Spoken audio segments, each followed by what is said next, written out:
আচ্ছা, হঠাৎ প্রচণ্ড রাগ উঠে যায়, রাগ নিয়ন্ত্রণের শরীয়ী উপায় কি? দেখুন, সুবহানাল্লাহ, রাগ তো শয়তানের পক্ষ থেকে আসে। অতএব হঠাৎ যদি রাগ উঠে যায় তাহলে আপনি এক নম্বরে আউযু বিল্লাহি মিনাশ শাইতানির রাজিম পড়বেন।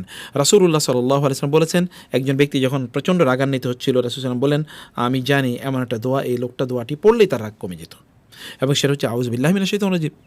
কারণ হচ্ছে রাগ আসে শয়তানের পক্ষ থেকে, আর আপনি শয়তান থেকে আল্লাহর কাছে আশ্রয় চাইলে আপনার রাগটা কমে যাবে ইনশাআল্লাহ। 2 নম্বর বিষয়, যদি রাগ হয় তাহলে আপনি ওযু করে নেবেন। রাসূল সাল্লাল্লাহু আলাইহি ওয়াসাল্লাম বলেছেন, আর রাগ আসে হলো শয়তান থেকে, শয়তান আগুন দিয়ে তৈরি, অতএব আগুনকে পানি দিয়ে নেভানো লাগে, অতএব ওযু। 3 নম্বর বিষয় হচ্ছে, যদি আপনার এমন হয় যে আপনি রাগান্বিত, তাহলে আপনি যেই জায়গায় রাগান্বিত হচ্ছেন ওইখান থেকে আপনি সরে যান। আপনি যদি দাঁড়িয়ে থাকেন তাহলে বসে যান, বসে থাকলে হাদিসে এসেছে তিনি যদি কেউ দাঁড়িয়ে থাকেন তাহলে তিনি ফালিয়াজলিস, তিনি যেন বসে যান, অথবা তিনি যেন শুয়ে যান যদি তিনি বসে থাকেন। এবং তারপরে বিষয় হচ্ছে যে রাগ আসলে আপনি মুখ বন্ধ করে রাখুন, তখনই কোনো সিদ্ধান্ত, গালিগালাজ, তালাক অথবা ডিভোর্স, সেপারেশন, এরকম কোনো জায়গায় আপনি একেবারেই যাবেন না।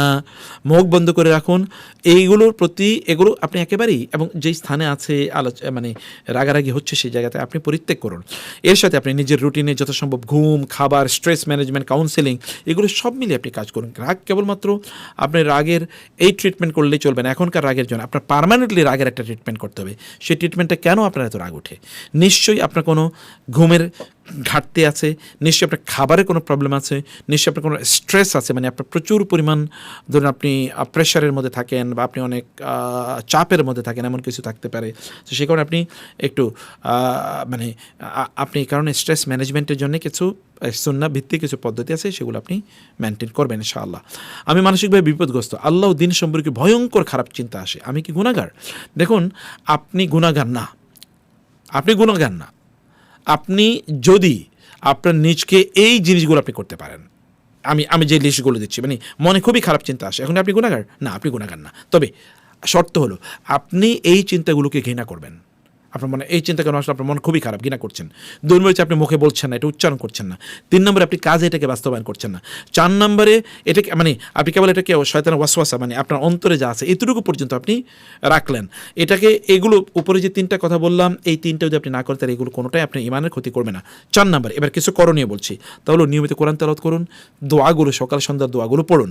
4 নম্বরে আপনি 5 নম্বরে আপনি আলেমদের খুতবা, লেকচার, এগুলো আপনি শুনুন। এবং 5 নম্বর হচ্ছে আপনি অবশ্যই সালাত আদায় করবেন একেবারে যথাসময় ইনশাআল্লাহ। এগুলো যদি আপনি নিশ্চিতভাবে করতে পারেন তাহলে আপনি এই সমস্যা থেকে অবশ্যই বের হয়ে যেতে পারবেন ইনশাআল্লাহ। তবে যদি আপনার মনে হয় যে না, আপনি বেশি মানসিকভাবে বিপর্যস্ত, তাহলে কোনো একজন ভালো মানে সাইকিয়াট্রিস্টের সাথে আপনি কথা বলেন ইনশাআল্লাহ, কারণ এগুলো অনেকটাই কিন্তু মানসিক অসুস্থতার লক্ষণ, ডিপ্রেশন, অ্যাংজাইটি ইত্যাদির কারণে। ফলে আপনি কোনো ডাক্তারের কাছে যান ইনশাআল্লাহ। পরিবারের সদস্যদের মোবাইল রিচার্জ করে দেই, তারা যদি সে ব্যালেন্স দিয়ে গান, সিরিজ, গিবত এবং হারাম সম্পর্ক ইত্যাদি করে, আমি কি গুনাহগার হব? দেখুন, আপনার এই যে পরিবারের সদস্যদেরকে যে আপনি রিচার্জ করে দিচ্ছেন, তার দুটো অপশন থাকতে পারে। একটা হচ্ছে সাধারণ ব্যবহার, মানে আপনি জানেন না যে তারা কী কাজে ব্যবহার করে, আপনি ধরেই নিচ্ছেন তারা এটা নিয়ে কথাবার্তা বলে, মানে কেবলমাত্র তারা এটা ওই যে টক টাইম হিসাবে তারা এটাকে ব্যবহার করে। অথবা ধরুন এগুলো দিয়ে তারা হয়তো বা ভালো জিনিস দেখে, যেমন তারা ইসলামিক লেকচার শোনে বা প্রশ্নোত্তর সেশনগুলো তারা শোনে। এটা যদি আপনি জানেন, মানে আপনি মনে করছেন এরকম, এবং আপনার কাছে কোনোভাবেই এটা প্রতীয়মান না যে তারা এটা নিয়ে গুনাহ কাজ করছে, তাহলে আপনি গুনাহগার হবেন না। কিন্তু যদি আপনি 2 নম্বর, আপনি যদি জানেন যে নিশ্চিতভাবে তারা সিনেমা দেখে, অশ্লীল গান শোনে বা অশ্লীল ভিডিও তারা দেখে, তাইলে এইটা আপনি জানার পরে এই জাতীয় কাজে সহযোগিতা করা বা তাদেরকে ডিসচার্জ করে দেয়, এটা হলো তাআউন। আর আল্লাহ তাআলা নিষেধ করেছেন, ওয়ালা তাআওয়ানু আলাল ইসমি ওয়াল উদওয়ান, তোমরা হারাম এবং নিষিদ্ধ কাজে পরস্পরকে তোমরা কি করো না, তাদেরকে তোমরা মানে সাহায্য সহযোগিতা করো না। অথবা আপনার জন্য সমাধান কি? সমাধান হচ্ছে যে আপনি তাদেরকে কী করুন, সরাসরি নাসিহা প্রদান করুন। ঘুরিয়ে ফিরিয়ে কোনো কিছু বলার দরকার নেই, সরাসরি নাসিহা প্রদান করুন, খোলামেলা তাদের সাথে কথা বলুন, নরম টোনে তাদের সাথে কথা বলুন। এর মাধ্যমে আপনি এটা সমাধান করে ফেলতে পারবেন ইনশাআল্লাহ।